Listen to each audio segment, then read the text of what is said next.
All right, we'll get going here. We're wrapping up day 2 of the SōRSE Summit 2020. And we have our board member, Mary Wagner here. She's a food and beverage veteran of over 35 years. She's going to share a little bit why she joined the SōRSE board and her latest initiative to move the industry forward in a collaboration with a number of other food and beverage industry leaders and our Chief Science Officer, Scott Riefler, who did our opening welcome this morning. With that, I will kick it over to Mary. Looking forward to hearing more about this initiative that you've started. Thank you. So hello, everybody, and whoever has remained on the line. I appreciate it. Anyway, I want to tell you a little bit. They asked if I tell you a little bit about myself and then segue into our new initiative. So if you could move the slides forward. Sure. That'd be great. So I'm a food person. I've been in the food industry over 40 years, and you can see I'm not going to talk through it all, but I do have a few degrees in food science. I've been at a lot of big companies and ran innovation and quality, food safety, nutrition, et cetera. So, it just shows that all these companies could use something like CBD or some of the things that SōRSE is providing, and time will tell. But it's interesting to think about the applications as we talk through the products. So next slide. So right now I'm on some boards, and some of them you may recognize, but most in the food area, either food or beverage.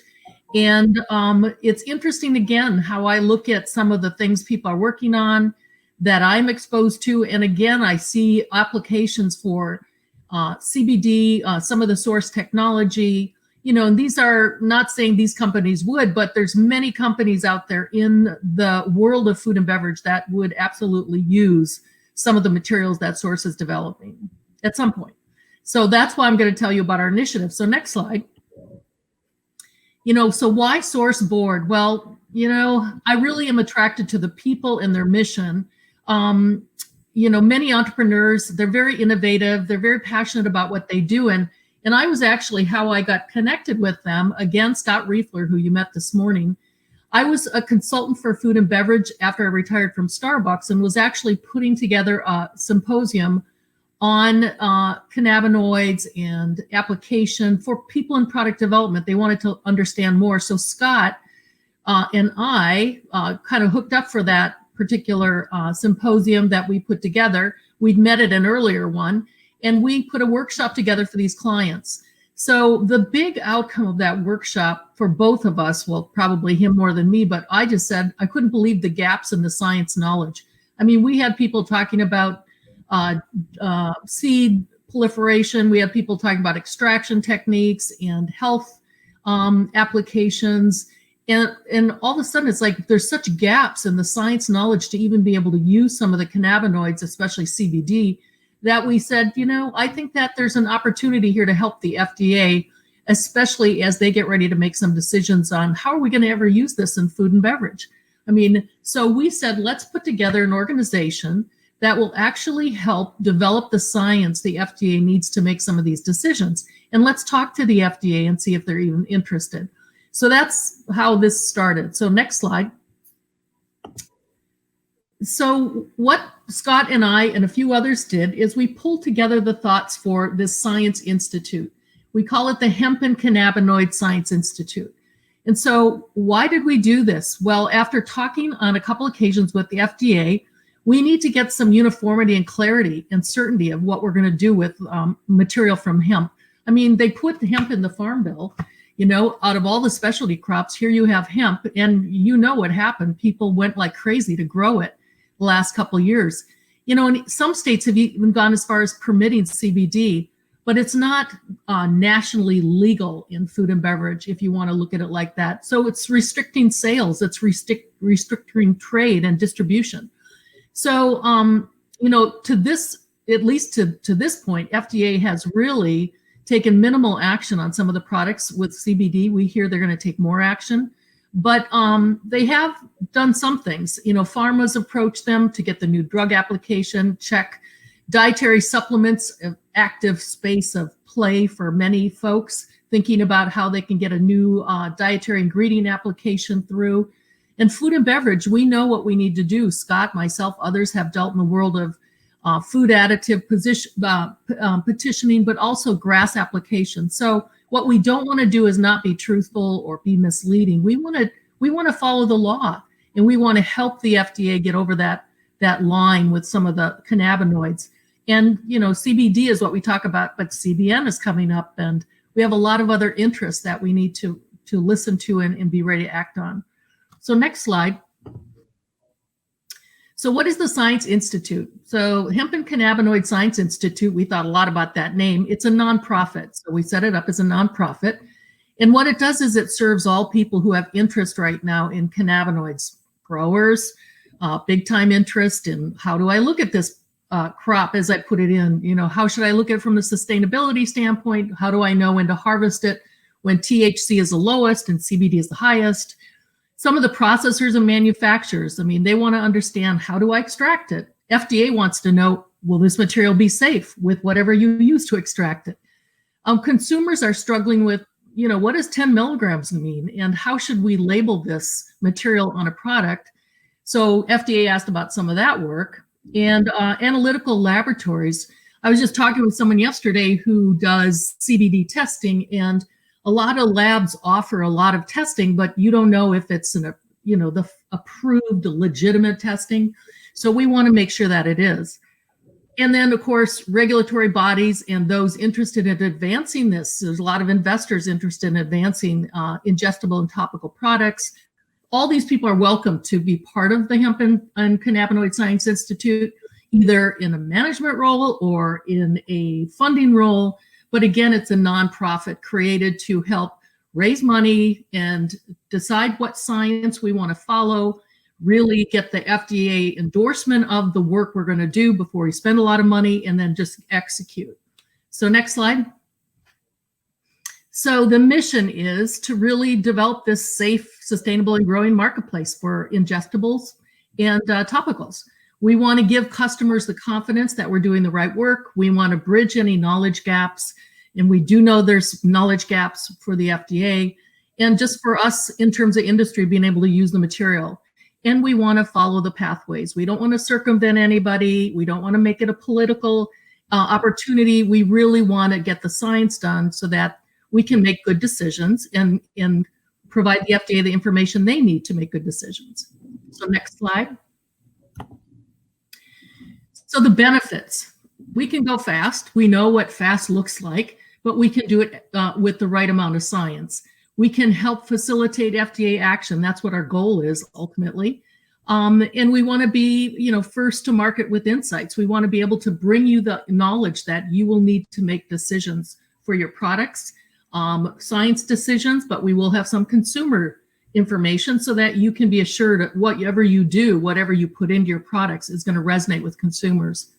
Again, this is a nonprofit. We're not making products. We're not lobbying anybody. We're actually just bringing in money to conduct the science. We prioritize what needs to be done, and we actually fund the institutions who will do the work. So next slide. So here's again, I just think I already said this. What we'll do is we will do research in areas where we need the information to make decisions for the FDA and other governmental bodies. We'll direct and fund that research. In some cases, we already have MOUs where we will work together with other bodies that fund research with matching fund possibilities, et cetera. We're going to really inform some of those risk policy decisions, especially through the FDA. But what we're not going to do again is lobby, and we're not going to make any products. So that's pretty clear. Next slide. In our focus, this is how we've structured ourselves. Is the Institute actually has a board, but the most important part of it is the nucleus of it, which we call, the Science Council within the group. So the Science Institute is really about conducting science. Scott Riefler heads the Science Council, which is a very critical body within this nonprofit. And he has within his council what we call groups. He's got a group on genetics and seeds. He's got a group on regulations and how we interpret regulatory, especially working towards GRAS. He's got a group that looks at extraction, like what should we, what is the proper and best way to get the most out of the material safely. So you can see some of the buckets here or group activities that happen in this Science Council. And my job, besides in Scott's job, everybody's job within this nonprofit is to make money, whatever money we can bring in, and then we go for matching money. And the end result is we get the research funded. And we do have two big projects we've already started. One is starting to conduct the information to get a GRAS approval. The second one is to look at test methodology, and we're working closely with AOAC. But the power of the Institute, here's two great examples. Again, I just mentioned them. You know, when you come together with funding, you're able to get lots more done because a lot of people give. If, let's say, GRAS testing is $1 million, we know it's lots more than that to get through toxicology. If everybody gives 100,000, pretty soon it starts adding up.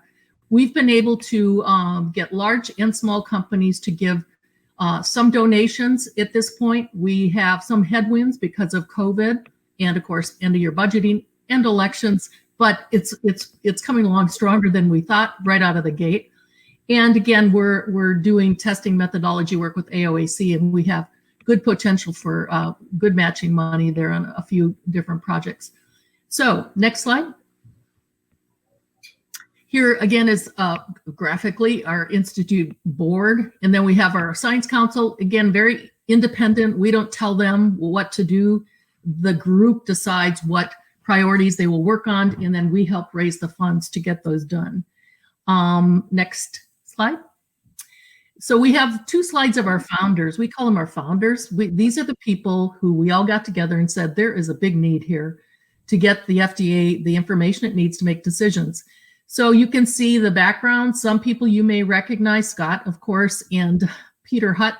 Peter Barton Hutt is with Covington and Burling. I've worked with him for many years in the food industry, and he has been very supportive in getting our nonprofit status filed. I have to give them a lot of kudos, and he's been super helpful. Carol, very connected in Washington. She's been involved in traceability work. She's got her own business, but she's worked with all the major companies. And of course, Kate, big in marketing. She's worked in things like hops. She's worked at Starbucks. She's amazing, and she's helped with the website, et cetera. So here's one group, and the next slide is the other group. Again, you may recognize some of these folks.